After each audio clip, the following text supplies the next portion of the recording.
Dans cette ferme, difficile d'avancer selon cet exploitant et responsable départemental de la FDSEA. Difficile d'investir surtout. Selon lui, les contraintes sont sans cesse en augmentation, mais le prix de sa viande, lui, ne cesse de baisser.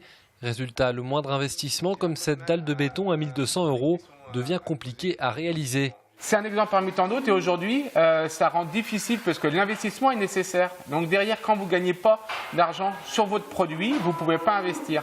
Et ça, il faut comprendre comme quoi le besoin permanent, parce que la réglementation évolue, d'évolution, nous demande de réinvestir en permanence. Donc il nous faut une économie qui fonctionne. Un peu plus loin, ce producteur de porc, lui, est directement impacté par l'embargo russe sur les produits agroalimentaires en provenance de certains pays occidentaux. Résultat, cette année, son chiffre d'affaires aura diminué de 55 000 €.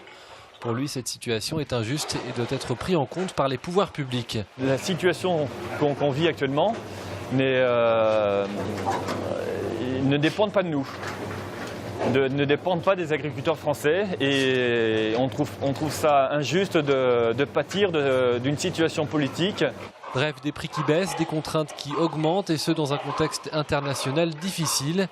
Face à cette situation, les agriculteurs voudraient au moins se sentir soutenus et demandent l'application du Made in France. On ne peut pas demander des choses et consommer l'inverse. On a aujourd'hui des critères environnementaux, sociaux en France qui sont d'une ampleur très importante par rapport à beaucoup de pays.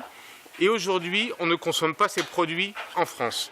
Le patriotisme alimentaire sera donc un des mots d'ordre de la mobilisation de demain. Une mobilisation qui concerne l'ensemble des secteurs de l'agriculture.